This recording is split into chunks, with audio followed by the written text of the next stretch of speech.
Halo, sahabat calon penyiar radio. Nah, jadi untuk sahabat-sahabat yang ingin menjadi seorang penyiar radio nggak perlu takut ya, atau nggak perlu minder. Apa bisa sih saya jadi seorang penyiar radio? Semuanya bisa sebenarnya gitu. Tapi kita harus tahu dasar-dasar dari orang-orang yang mau belajar menjadi penyiar radio. Simpel saja sebenarnya, dasar-dasar yang harus kita ketahui terlebih dahulu ada tiga hal nih menurut saya. Yang pertama, artikulasi. Yang kedua, intonasi. Dan yang ketiga itu tempo. Nah, kalau kita menjadi seorang penyiar radio, kita harus paham terlebih dahulu nih, atau bisa lebih menguasai artikulasi. Karena menjadi seorang penyiar radio itu harus punya artikulasi yang jelas. Supaya ketika kita mengucapkan atau membaca itu bisa mudah difahami oleh pendengar. Yang kedua, intonasi. Intonasi ini seperti nadanya lah ya. Nah, ini harus juga bisa kita kuasai terlebih dahulu ya. Supaya ketika kita siaran itu nadanya nggak tinggi-tinggi semua, rendah-rendah semua. Jadi harus pas nih intonasinya. Supaya yang dengerin itu asik dan enak. Kemudian juga tidak jenuh dalam mendengarkan siaran kita. Terus yang ketiga ini adalah tempo.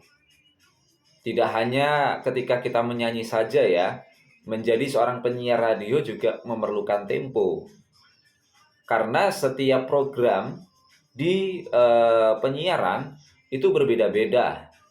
Ada yang programnya itu energik, ada juga yang agak sedikit slow. Contoh nih, kalau dangdut-dangdut update, dangdut terbaru, ini kan kebanyakan musiknya agak sedikit ngebeat ya, atau juga kebanyakan seperti DJ, kemudian host dan sebagainya. Ini harus dengan tempo yang agak sedikit cepat. Dan ketika kita sudah menguasai tempo tersebut, kita juga harus bisa menguasai tekniknya. Nah, kalau cepat tekniknya bagaimana? Ya, kita harus bisa pintar-pintar mengatur nafas supaya kita tidak kehabisan bensin nih ketika kita di pertengahan siaran kita.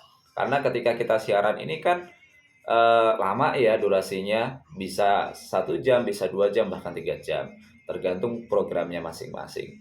Kemudian ada juga yang programnya agak slow nih, seperti contoh program-program nostalgia ataupun lagu-lagu lama, lagu-lagu kenangan, tembang kenangan.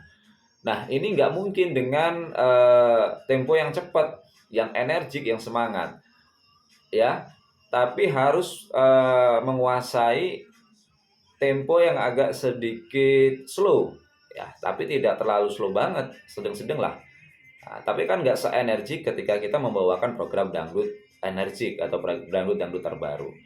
Nah, maka ketika kita sudah bisa menguasai dari artikulasi, intonasi, dan tempo tersebut, kedepannya akan lebih mudah lagi kita belajar. Sehingga setelah kita menguasai ketiganya, kita lanjut nih ke tahap berikutnya. Bisa juga ke tahap kita belajar membaca atau menguasai materi dan sebagainya. Nah, tentu mudah dong ketika kita sudah mempelajari dan menguasai ketiganya. Kita akan menjadi seorang penyiar yang profesional yang tentunya akan disenangi dan ditunggu oleh para pendengar-pendengar kita. Penasaran? Boleh dicoba dan boleh belajar? Kita dengerin sama-sama dan jangan lupa selalu dengerin Hit Radio Indonesia.